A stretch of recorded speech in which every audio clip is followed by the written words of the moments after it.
और आगे बेटा, कैसा रहा तेरे ससुराल का प्रोग्राम? कैसी रही तेरी साले की सगाई? और इस महारानी को क्या हुआ? इसका मुंह क्यों फूला हुआ है? उसको छोड़ो माँ। और क्या खाक प्रोग्राम था? मुश्किल से 30 लोग नहीं थे इसके भाई के सगाई में, सारे इसके घर वाले ही थे। और पता नहीं बड़ी अजीब जगह पे इसके माँ बाप ने शादी तय कर दी है। लड़की वालों को स्टैंडर्ड ही नहीं है।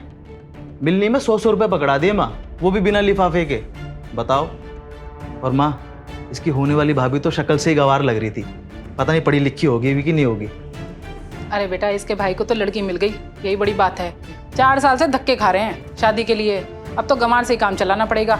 सही कह रही हो माँ, इसकी सारी फैमिली ना कम पढ़ी लिखी है। अब मेरे ससुर जी को देख लो, 4 लोगों में चम्मच से नहीं खाना आ रहा था उनको, हाथ से खा रहे थे। बताओ। और ऐसे सिंपलिसिटी का दिखावा करते रहेंगे। अरे किस बात पे इतना हंसा जा रहा है? मुझे भी तो बताओ क्या खुशखबरी है। और सही समय पे आई है तू।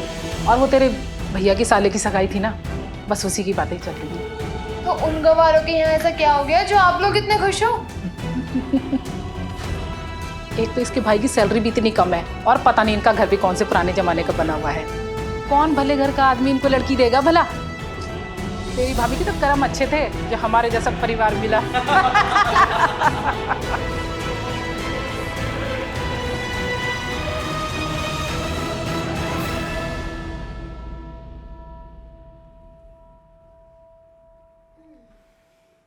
हाँ माँ, हम लोग पहुंच गए थे। अच्छा माँ, आप शादी के काम में बहुत बिजी हो गए। अच्छा माँ, भाभी का ना खूब ख्याल रखना। वैसे तो भाभी बहुत सुंदर है ही, पर जब ससुराल आएगी ना तब उनका रंग और निखर जाएगा।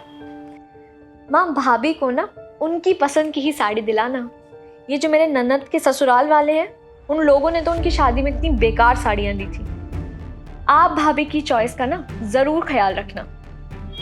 वैसे भैया की कुंडली में ना मांगलिक दोष था, इसलिए शादी में देरी हो गई, वरना उनकी शादी तो कब की हो जाती है ना माँ?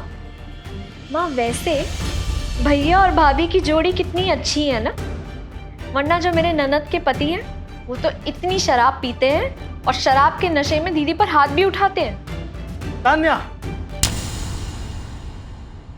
ये क्या बदतमीजी है? तुम अपने घर की बातें बाहर वालों के सामने कर रही हो।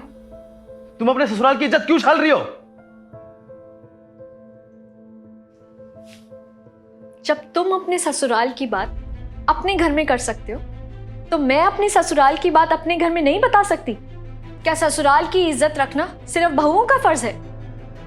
और जब दामाद का मन करे तो सबके सामने अपने ससुराल की खिल्ली उड़ाए। ऊंच नीच किस घर में नहीं होती है? हर घर में कुछ ना कुछ परेशानी तो होती ही है, लेकिन इसका मतलब ये तो नहीं है कि सबके सामने एडवर्टाइजिंग करके ऐसे मजाक उड़ाया जाए। एक लड़की है ना, अपने ससुराल की हर गलती पर पर्दा डालती है, और ससुराल में किस चीज की कमी है इस बात का जिक्र वो अपने मायके तक में नहीं करती है। लेकिन दामाद नमक मिर्च लगाकर सारी बातें अपनी माँ और अपनी बहन को बताता है। क्या यही परिवार है? फिर भी मैं तुम्हारी जैसी नहीं हूँ। मुझे अच्छे से पता है कि परिवार की इज्जत क्या होती है, और मेरे लिए ये दोनों परिवार मेरे हैं। परिवार वालों को तो एक दूसरे का साथ देना चाहिए, क्योंकि मजाक उड़ाने के लिए तो पूरी दुनिया पड़ी है। और हाँ, मैंने यहाँ की बात कोई भी आज तक अपने मायके में नहीं करी है। मेरा फोन स्विच ऑफ है। तान्या, तुम बिल्कुल ठीक कह रही हो। तुम यहाँ पर आके इस घर का हिस्सा बन गई, लेकिन मैं कभी भी तुम्हारे परिवार का हिस्सा ना बन सका। तुमने मुझे रियलाइज कराया कि घर की बातें जब बाहर जाती हैं तो कितना बुरा लगता है।